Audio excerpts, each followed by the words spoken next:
Өкмөттүн буйругунун негизинде биринчи МТС майдын экинчи жарымында ачылат. Былтыр Айыл чарба министри Турдуназир Бекбоев Өнүгүү прогресс фракциясынын жыйынында билдирди.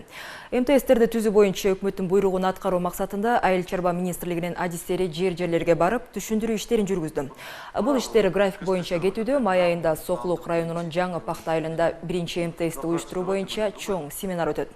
Андан кийин Ысык көл, Нарын, Талас облустарында, июль айында Жалал Абад, Баткен, Ош облусунда ушундай иштер аткарылмакчы деди министр.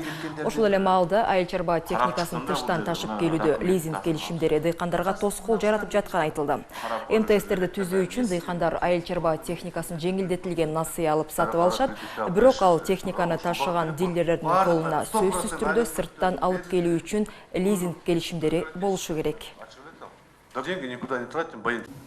Сейчас же дилер привозит. Дыйкандар арыз бергиче 2-3 айга чейин техниканы ала албай күтүп калып атышат. Мурда ушул жактан эле кампадан алып кетишчү. Азыр сиздер лизинг келишимин күт деп талап кылып жатасыздар. Анткени техниканы айыл чарба өндүрүүчүсү алып келбейт. Аны дилер алып келет.